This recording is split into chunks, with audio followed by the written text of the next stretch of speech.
أصدقائي المشاهدين، أصدقائي المتابعين، مشاهدي ومتتبعي برنامج على 18 مع سالم براني، أهلا بكم ومعلومة جديدة في فيديو جديد. مين هو بطل دوري أبطال أوروبا في النسخة الحالية؟ توقعات سالم براني إيه؟ بحثة المعلق السبعة وحثة المعلقين وكده، ايه هي توقعاتي انا كسالم براني لبطل دوري ابطال اوروبا السنه دي؟ في توقعات، احنا عشان خاطر يكون في توقعات بنتوقع بامور علميه وامور تاريخيه، وفي ناس بتتوقع بالقلب والحب والفطره، فاهمني؟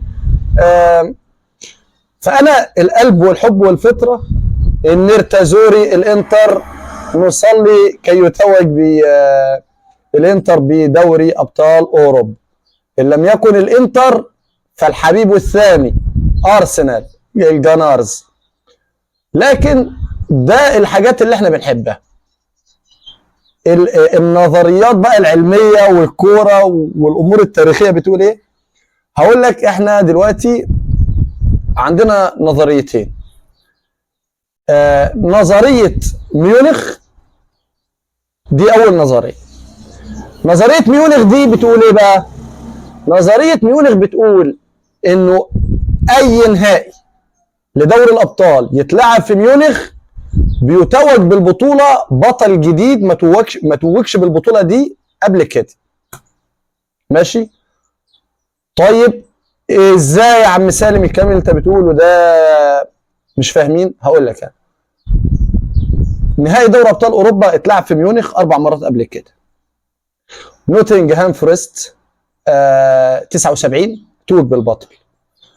مارسيليا توج بالبطولة في 93.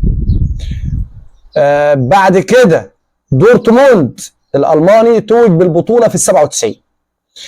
بعد كده في النهائي الفاينل الرابع توج بالبطولة تشيلسي في 2012، وده النهائي الخامس. الله يفتح عليك. يبقى احنا عندنا 4 فرق في نص النهائي. عندنا برشلونة، انتر، ارسنال، باريس. حلو كده يا عم؟ حلو الكلام.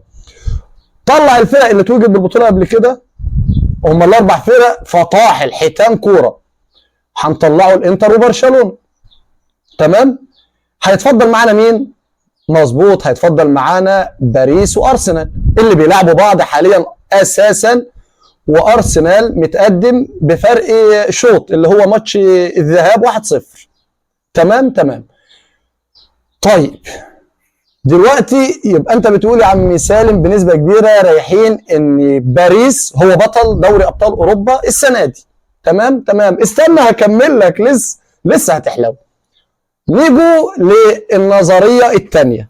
كده نظريه ميونخ خلصت، ونظريه ميونخ مياله بنسبه كبيره ان النهائي الخامس هيكون البطل هو باريس سان جيرمان، هو اللي هيرفع الكأس الغالية ذو الأذنين السنة دي.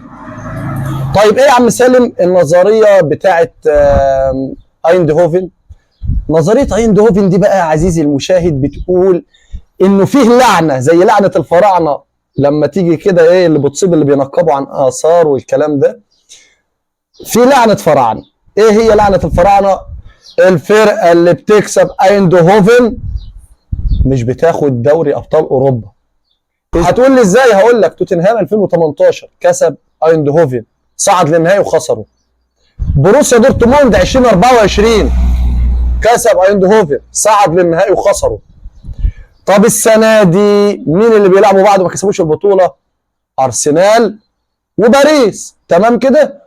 ارسنال ماسكه ايندهوفن السنه دي حبكها 9-3. يا نهار ابيض على اللعن، 9-3.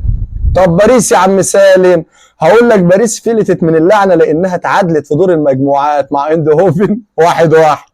يبقى كده النظريات والامور بتقول كلها مين هيتوج بالبطوله حسب نظريه ميونخ ونظريه ايندهوفن. مظبوط، باريس هو اللي هيتوج بالبطوله. اما من جوايا فان شاء الله البطوله للنرتازوري. يلا يا الانتر.